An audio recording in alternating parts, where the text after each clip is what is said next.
দাড়ি টুপি দেখে কাউকে পরিমাপ করবেন না।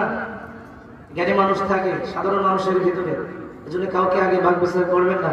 1 নম্বরে নম্র, 2 নম্বরে মূর্খদের দেখলে, জাহিলিয়াত দেখলে সালাম দিতে হবে। 3 নম্বরে আল্লাহ রাব্বুল আলামিন বলেন আল্লাযীনা ইয়াবিতুনা লিরাব্বিহিম সুজদাও ওয়া কিয়ামা। বান্দারা দিনের বেলায় সমস্ত কাজ করবে আর রাতের বেলা তার রবের সামনে দাঁড়িয়ে সে সিজদা দেবে, দাঁড়িয়ে দাঁড়িয়ে সে তার রাতটাকে কাটিয়ে দেবে। সুবহানাল্লাহ বলেন। বিশ্বনবী যখন মদিনায় আসলেন নামাজের ওয়াজ করলেন না, রাজনীতির কথা বললেন না, যুদ্ধের কথা বললেন না।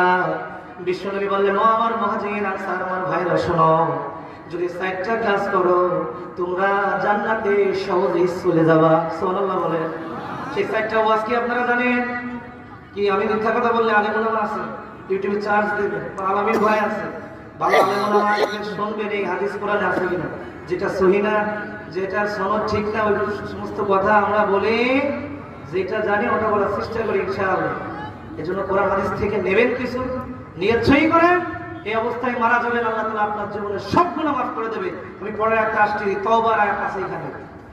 আল্লাহ রাব্বুল আলামিন বলেন, বিশ্বনবী জানিলেন 4টা কাজ করলে সমাজে জান্নাতে যাবা। এই রহমানের বান্দা যারা হবে, 3 নম্বর মানুষ যখন ঘুমিয়ে যাবে, আল্লাহ যখন সপ্তম আসমানে নেমে আসবে, তারা দাঁড়িয়ে থাকবে, সিজদা করবে, চোখের পানি ফেলাবে আর আল্লাহর কাছে বলবে, আল্লাহ রব্বানা যালামনা আনফুসানা ওয়া ইল্লাম তাগফির লানা ওয়া তারহামনা লানাকুনান্না মিনাল খাসিরিন। এটা আমরা নামাজে সবাই পড়ি, যে নামাজ কোনোদিন পড়ে না সূরা আরাফের আয়াত সেও জানে, কিন্তু কোন প্রেক্ষাপটে কি কারণে আল্লাহ তাআলা আয়াত নাযিল হয়েছিল আমরা অনেকেই জানি না।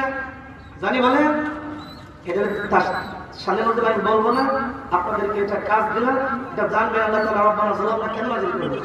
আমি যে হাদিসটা বলতেছিলাম, আল্লাহ রাসূল বললেন যে ব্যক্তিরা 4টা কাজ করবে, এই মদিনার সাহাবীরা প্রথম রাষ্ট্রদূত বিশ্বনবী এসে বললেন, 1 নম্বরে মানুষকে দেখলেই সালাম। এর ব্যাখ্যা করব আজকে, কথা বলেন, দেখলেই। আমি ব্যাখ্যা করতে চাচ্ছি কিন্তু সময় নেই, আমরা সালাম দিই না। স্ত্রীকে সালাম দিয়ে সুন্নাত, বাসায় ঢুকে স্ত্রী কোন অবস্থায় আসে আপনি সালাম দেন না, স্ত্রী স্বামীকে সালাম দেবে, সন্তান সালাম দেবে, বিশ্বনবী বাচ্চাদেরকে সালাম দিত। আপনি রাস্তাঘাটে সালাম পাওয়ার জন্য খালি তাকান যে কোন পোলাপান আমাকে সালাম দেয়, সালাম কাউকে দেন না, এটা রাসূলের সুন্নাত না। সালাম দিলে আপনি অহংকার মুক্ত হবেন। সুবহানাল্লাহ বলেন। ছোট একটু ওয়াজ করে দিলাম। 2 নম্বরে